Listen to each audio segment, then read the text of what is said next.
Hey, so maybe this will be a short rant, but honestly, it might turn into a long rant. I'm not really sure. Here's the thing. I'm the person who gets in trouble for Twitter rants because I have thoughts, I have conversations that I have in private, and here's what most people do. They have conversations in private, and then everyone laughs about it in private, and then they just don't post it on Twitter. But it isn't that the conversation is not happening, especially when those conversations are about race and culture and society and class.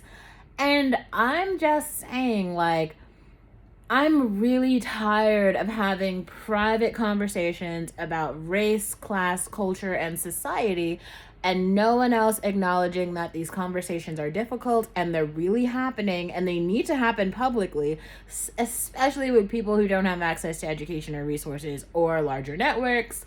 And I cannot correct all Black people in the community, and I am not a good representative of most Black people in society at all, but I am privy to their woes. I'm privy to this, like, society, to this culture's inability to communicate, most people's lack of ambition and failure to thrive.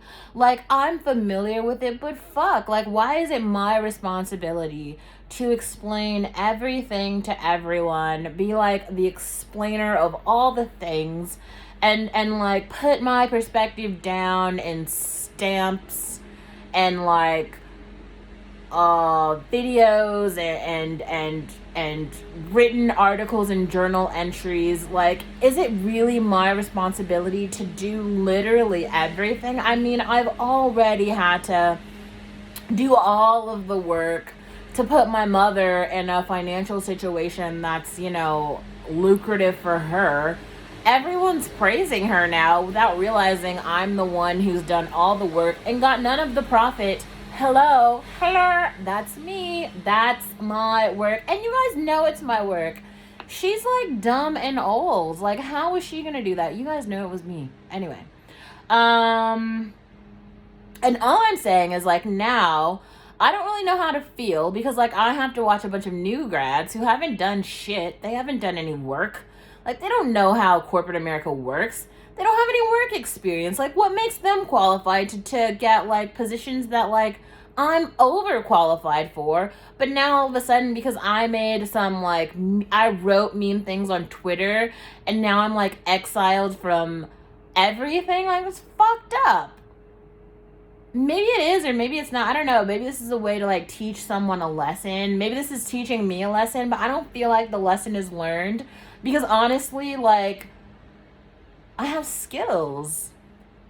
But now I feel like not only do I have to have skills, like, I have to have skills and build infrastructure and start a company and do this and do that and be an entrepreneur and be like a woman and be like a partner and be, a provider and be a consumer and be a developer. And it's like, fuck, like, I have to do literally everything. And I'm just saying, I'm so tired because it's always like Black women who have to fucking do everything. I have to do fucking everything. And now I have to explain everything to everyone else because you're incapable of realizing that, like, Black people are humans too.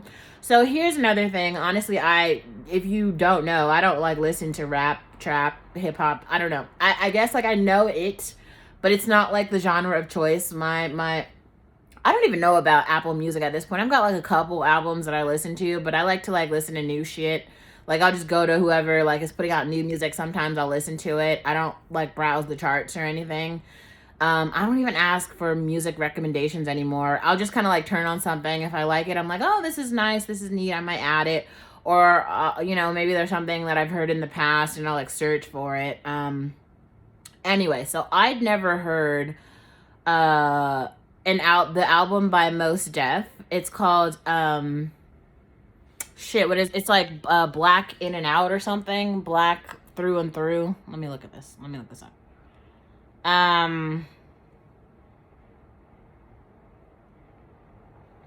Black on Both Sides. Never heard the album, but I heard Seren talking about it today and then I, like, did a little bit of searching around it, and it actually seems like this album was pretty notorious when it came out, and to hear like Mos Def talk about its significance and impact, he was able to capture like the sentiment of the streets, the sentiment of like society at a period of time.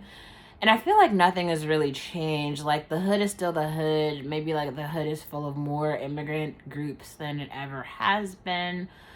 But the like social turmoil remains the same. And I guess he was able to capture that in an album from a Black perspective. And it sounds like he grew up in some poverty in Brooklyn.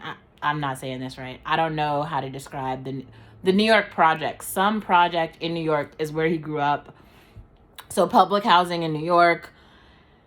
And he put it on an album, and it was fire. And I haven't listened to it yet, but I'm gonna try to listen to it today or tomorrow. And maybe I'll write a review about it or something, or kind of like give my interpretation of it. I guess also this is kind of like, so when I was in high school, I heard an album by, definitely wasn't Mos Def. It was I'm gonna look up similar artists because I feel like is it Talib Kweli? There was a Talib Kweli album. Yep. The one that I heard was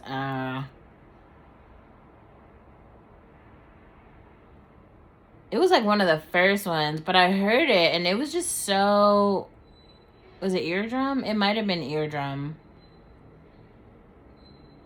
I can't remember which Talib Kweli album it was, but it was one, you know, that I heard.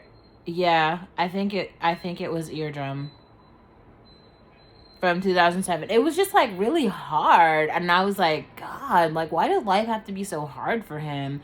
And it was just like everything was so like critical. It's like, you can't say this, you can't do, and when I did this and then this happened, and it was just like every fucking move was like calculated, and it's like, where was the life? You know what I mean? Like, he wasn't talking about like experiencing any of the fruits of life or any of the good shit. It was just like all hardship and like struggle. And I was just like, it put me in such a bad place. Like, I wasn't even in therapy at that time, but I was like, shit, this is heavy. It's making me feel like I can't make any wrong moves, you know? So I had to actually, that was when I had like one of those like iPod minis or some shit. I had to like take Talib Kweli off because I was like, yo, he's bringing down my mood. I realized I've had some of those same like toxic traits with Amy Winehouse too. Because I love me some Amy, but girl, Amy be like infatuated by men. I've been infatuated by men too, but not quite as much as Amy. Anyway, so I just felt like that was like on my mind tonight, and I was gonna like write about it, and then I was like a little bit too lazy to write about it. I was gonna just watch a movie.